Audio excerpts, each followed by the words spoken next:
जय माता दी दोस्तों, सुबह की 5:30 बजे हम सभी महिलाएं तैयार हो गई हैं। मेरी जेठ सास जी, उनकी देवरानी जेठानी और मैं यहाँ पे मुझे पूछ रहे कि व्लॉग में बताओ कि तुम कौन हो। मैंने कहा इनके छोटे भुला की बुआरी हूँ मैं। तो ऐसे बात करते करते थोड़ी देर में मेरे हस्बैंड आ गए। मेरे हस्बैंड मुझे बोलने लगे कि हम सिल्वर गोल्डन सारी जुगली यहीं पर बनाए और भगवान के दर्शनों के लिए जाते रहे। उसके बाद हम लोग चले गए प्रसाद लेने। मेरे हस्बैंड ने कहा एक थाली प्रसाद की बना लेते हैं।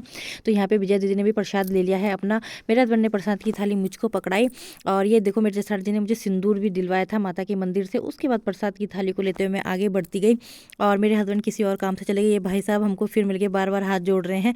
और दीदी की देवरानी और ननद दीदी लोग भी आ गए हैं प्रसाद की थाली लेके।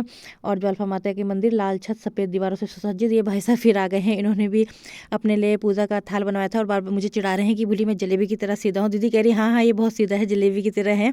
और उसके बाद मेरे हस्बैंड आ गए, उन्होंने प्रसाद की थाली पकड़ ली है क्योंकि मैं वीडियो बना रही थी और मुझे बता रहे थे ये कि ये पुजारी जी हैं, यहाँ पे अंथवाल पुजारी जी हैं।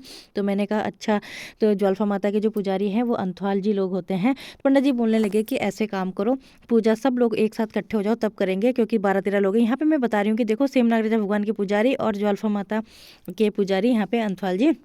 और पुजारी जी मुझे बता रहे हैं कि यहीं पे मेरा घर है। वो तो मुझे बता रहे हैं अंधेरे में दिखा नहीं दोस्तों। वो कह रहे वो देखो ऊपर नीले रंग वाला घर है जो मेरा है और यहाँ पे छात्रावास भी है, ट्रस्ट द्वारा बच्चों को यहाँ पे वेद पाठ पढ़ाया जाता है और यहाँ पे धर्मशाला इत्यादि भी है और रहने की अच्छी खासी व्यवस्था है, किसी प्रकार की कोई दिक्कत का सामना नहीं करना पड़ता। उसके बाद पुजारी जी ने हम सबकी पूजा करके हम सबकी पूजा का प्रसाद का थाल चढ़ाया थाल और सबको प्रसाद दिया, आशीर्वाद दिया और सबकी मंगल कामना, सबकी शुभ यात्रा के लिए आशीर्वाद दिया। उसके बाद हम लोगों ने जो जोत लेनी थी वो लेने की तैयारी करी और उसके बाद हम मंदिर से बाहर आ गए। और ये देखिए गौरी गौरी के पास है जोत गौरी लेके जा रहा है, दीदी और गौरी। उसके बाद हम लोग चले गए भैरव मंदिर में दर्शन करने के लिए, जो जोत को लेके गौरी यहाँ पे भी आ गया था। और उसके बाद मेरे हस्बैंड ने बोला कि चलो गंगा जी में दर्शन करके आते हैं, आचमन करके आते हैं। तो हम थोड़ा सा गंगा जी में भी आगे पूजा करी, दर्शन करें। उसके बाद बस मैं, मनीष और मेरे हस्बैंड, हम 2-4 लोग ही रह गए थे पीछे और हम धीरे धीरे करके अपने सफ़र में आगे बढ़ते रहे देहरादून जाने के लिए।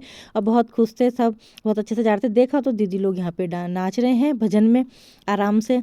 तो हमें थोड़ा लेट हो गई थी क्योंकि हम गंगा जी में आचमन करने चले गए। दीदी और यहाँ पे बड़े मस्ती में नाच रहे। मेरे हस्बैंड यहाँ पे सबको पूछ रहे कि भाई किसी का सामान छूटा तो नहीं है, क्योंकि अब चलने की तैयारी है सीधे। और हम लोग यहाँ पे चले गए हैं गाइस। और जोत वाली गाड़ी है आगे, उससे आगे सकलानी भाजी की गाड़ी और फिर पीछे हमारी गाड़ी। तो जोत की गाड़ी बड़ी धीरे धीरे से जाएगी, इसलिए गाड़ी बोला गया कि अभी धीरे धीरे चलो और पीछे से हमें जोत की गाड़ी बीच में रहेगी। उसके बाद हम बस तांबा की तमोली नागराजा भगवान का भजन गाते हुए, दीदी, मैं, दीदी की देवरानी, ननद, और उसके बाद हम लोग निकल गए। जय माता दी दोस्तों।